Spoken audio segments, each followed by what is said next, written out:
The pipa is a Chinese instrument that is used in many current Chinese music genres and is still in use today. It is also used in many traditional ways, such as regional opera and narrative singing. What are the origins of this influential instrument, and how has it stood the test of time when other instruments haven't? The story of the pipa starts in West Asia, where it first originated, but was later known in China during the 2nd century AD. Later on, the pipa reached Japan by the 8th century AD. The instrument has been in use for almost 1,000 years and has been a staple in Asian music.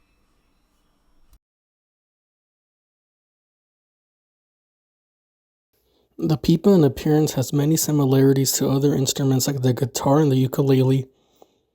The pipa has 4 strings and the number of frets can vary from 12 to 31. Though the pipa looks similar to other instruments, the more fret it has, the more it looks different from other instruments. The pipa is played with the right hand playing the notes and the left pressing down on the frets to create a tone. The way it is held has changed from being held horizontally in the beginning to being held more vertically, similarly to the classical guitar.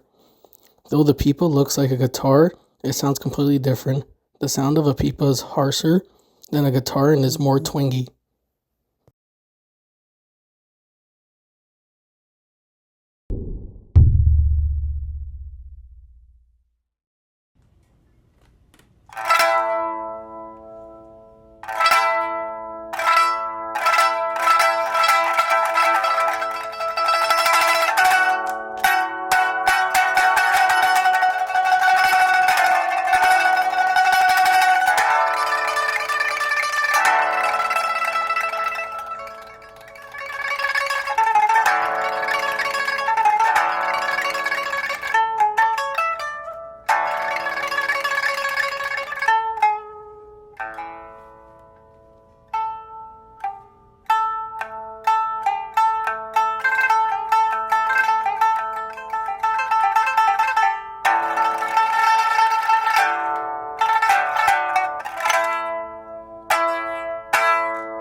There are many notable pipa players.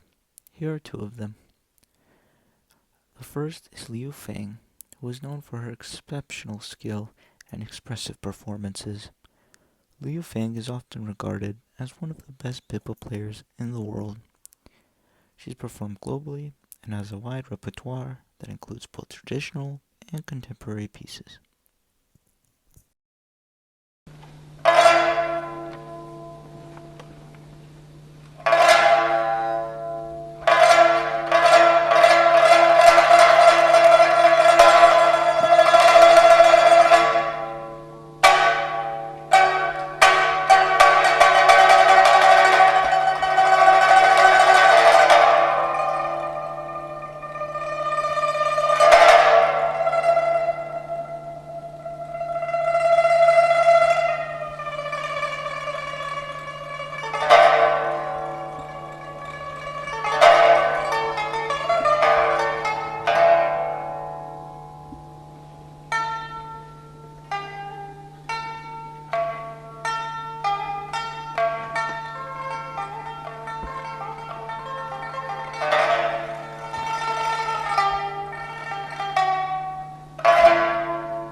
The second is Gao Hong. She is a celebrated pipa player and composer. She has received numerous awards for her performances, compositions, and is known for her ability to convey deep emotions through her music.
notable pipa players, but there are too many to recognize in such a short video. We recommend doing your own research and learning about these incredible musicians.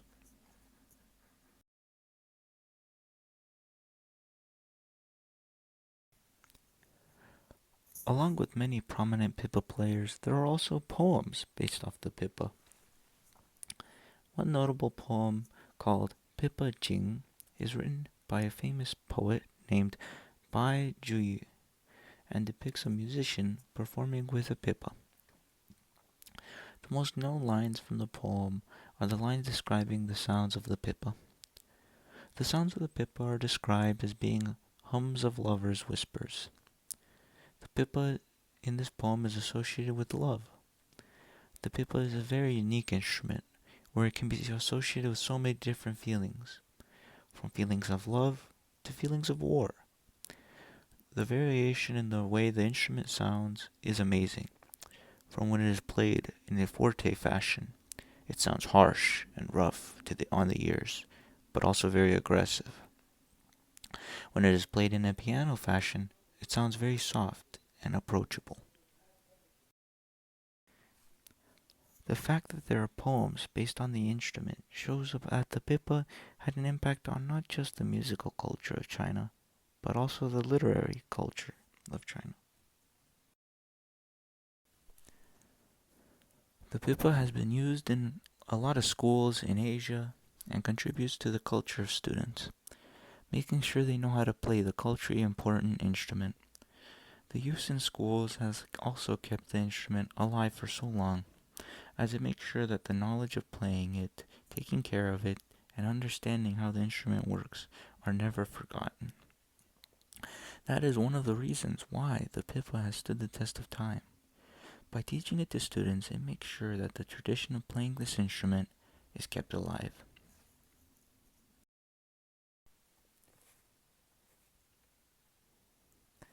The pipa's place in Asian culture has also changed.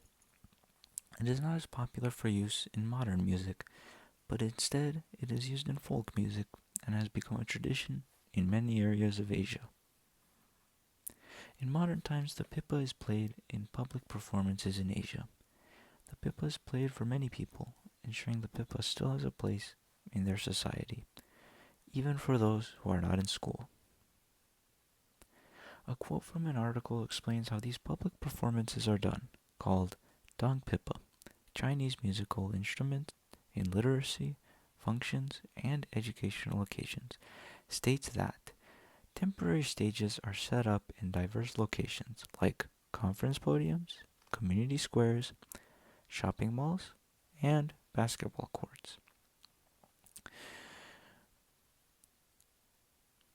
Allowing for the flexibility in performance venues, these stages facilitate artistic, cultural, and entertainment activities, making Dong Pipa accessible to wider audiences and enhancing its educational and cultural literacy. These venues are set up and allow many people to listen to a new instrument if they are tourists, or to listen to an instrument that is very close to their heritage if they all are local. There is a strong desire to keep the instrument relevant and to make sure that many people find out about this instrument and the culture around it. The pipa is even played at weddings. The pipa is a very special instrument where even hearing a few notes of the instrument playing can give the listener a feeling that is quintessentially Chinese. This shows just how intertwined the instrument is in Chinese culture, in a way that Western music instruments aren't. The pipa, in many ways, is a cornerstone of Chinese culture, and like many things from Chinese culture, it spread all over Asia and cemented itself as an iconic instrument that is a part of some very important history.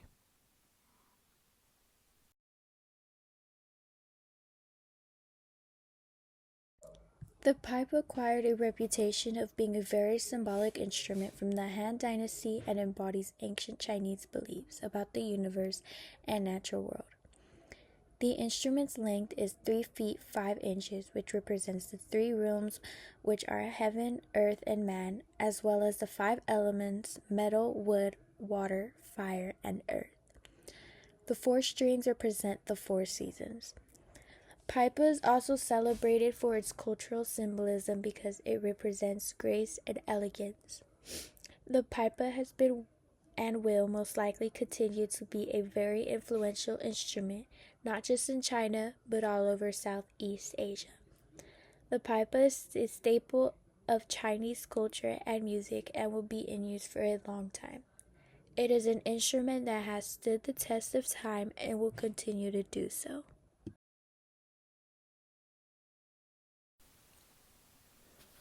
There are so many interesting things about the pipa. We hope this video gets you interested in learning more about this instrument and to learn more about other instruments. Anyways, here are the credits. Thank you for watching.